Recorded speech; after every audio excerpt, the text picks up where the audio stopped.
Je m'interroge ce jour sur la question de la polémique née de la publication des conditions d'acquisition des logements sociaux par les services du ministère de l'Habitat et du Développement urbain dans ce pays.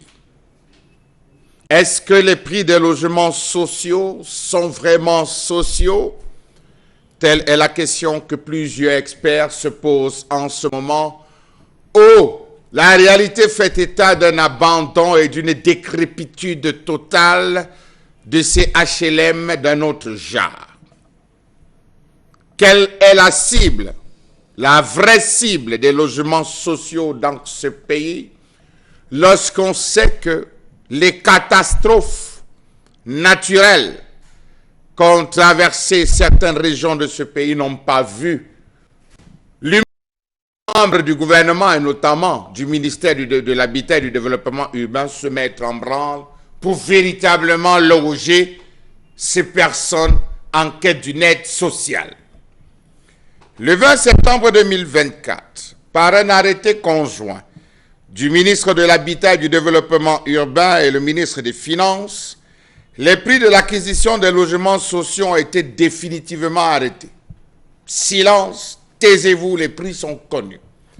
350 000 francs CFA par mois pour la location et 500 000 francs CFA par mois pour la cession.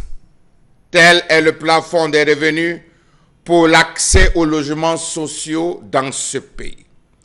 Ce texte ministériel qui vise à réguler l'accès aux logements sociaux et à résoudre la crise du logement dans ce pays définit l'habitat social comme celui dont tout ou une partie est à la charge de l'État, d'une collectivité territoriale décentralisée ou de toute autre institution publique.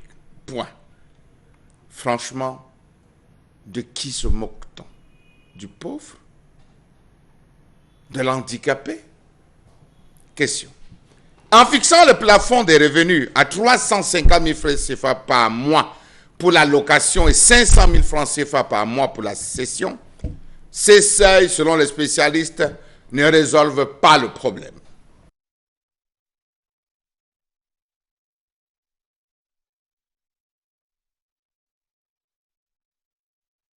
Habitat destiné aux ménages à faible revenu.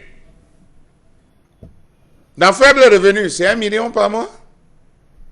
Dans faible revenu, c'est 500 000 francs par mois. Dans faible revenu, c'est 750 000 francs par mois. D'ailleurs, le SMIC est à combien dans ce pays? Il y a d'abord son inadéquation avec les cibles identifiées. Son imprécision sur le calcul du revenu du ménage par le maintien du caractère et l'ambiguïté entretenue sur la notion de résidence principale corrélée à celle du revenu du ménage qui permettra aux plus malins de continuer d'acquérir des logements sociaux dans des villes où ils ne sont pas résidents. Ils sont très malins. Savez-vous que d'une part, ce texte aide à entretenir les choix discriminatoires dans l'attribution des logements sociaux ainsi qu'à conforter les réseaux clientélistes existants.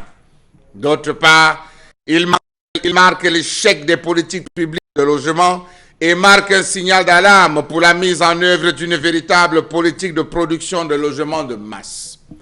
La question reste entière. Au fond, c'est qui le Camerounais moyen? C'est l'enseignant? C'est le médecin? C'est l'avocat? C'est qui? Question. Dans le rapport d'études de 2016-2018 sur l'offre et la demande en logements sociaux et parcelles à usage d'habitation, l'Institut national de la statistique renseigne qu'au Cameroun, un ménage sur 8 est capable de s'offrir une propriété sans l'aide de l'État. Cette étude mentionne aussi que seuls les ménages disposant d'un revenu mensuel d'au moins 200 000 francs CFA sont en mesure de financer l'acquisition de leur logement. Aussi, pour espérer obtenir un prêt bancaire compris entre 19 et 25 millions, il faut avoir un revenu mensuel d'au moins 376 000 francs CFA. Ce n'est pas moi qui le dis. Pour acquérir un logement dans le cas au Cameroun, Il faut désormais remplir de nouvelles conditions qui stipulent que l'accès aux logements sociaux dans les métropoles camerounaises obéit aux critères suivants.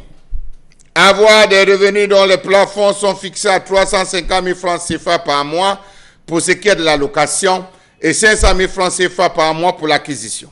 En ce qui concerne l'acquisition, les textes prévoient une sanction à l'encontre d'un acquéreur en cas de vente d'un logement social avant 10 ans d'occupation minimale. Vous saurez comment. Nous sommes à l'heure actuelle dans les cas dans la sous-traitance, de la sous-traitance, de la sous-traitance, de la vraie sous-traitance. Ces critères d'attribution d'un logement dépendent aussi de la taille de la famille. Ne pas avoir un patrimoine immobilier en zone urbaine à la date d'acquisition. Les logements sociaux peuvent être attribués avec l'appui de l'État aux personnes en situation, et c'est là où ça m'intéresse. Les logements sociaux peuvent être attribués avec l'appui de l'État aux personnes en situation de handicap, virgule. Les étudiants, virgule. Les personnes âgées de moins de 35 ans sont prioritaires. De plus, les victimes de catastrophes naturelles ou d'accidents, ainsi que les femmes en détresse, sont également celles qui peuvent facilement accéder à ces logements. Je reprends. Les logements sociaux peuvent être attribués avec l'appui de l'État aux personnes en situation de handicap, les étudiants, les personnes âgées de moins de 35 ans, prioritaires, les victimes de catastrophes naturelles ou d'accidents, ainsi que les femmes en détresse, également celles qui peuvent facilement accéder à ces logements. Madame le ministre de l'Habitat et du Développement urbain, vous connaissez ces textes avant de répondre à ce sinistré de l'effondrement d'immeubles en Dogbon? C'est juste une question. Vous avez connaissance de ces critères dans le cadre des différents sinistres qu'on a connus dans la ville de Yaoundé, ceux de Douala, où on pouvait loger ces personnes? Question. À la fin, dans ce pays, si vous n'êtes pas quelqu'un, vous devez avoir quelqu'un. Et ce quelqu'un doit être dans un réseau, un lobbying de qualité pour pouvoir vous permettre d'accéder à la tête chercheuse à l'un de ces avantages. Allez donc voir combien d'handicapés. Et là, l'association des handicapés doivent nous dire combien d'handicapés ont été intégrés dans ces logements sociaux. C'est prévu dans le texte. Parcourez le texte. Combien d'étudiants ont réussi à Douala et Yaoundé à accéder à ces logements? Les personnes âgées de moins de 35 ans. Et laissons les victimes des catastrophes naturelles. Pardon, ne réveillons pas Bankolo.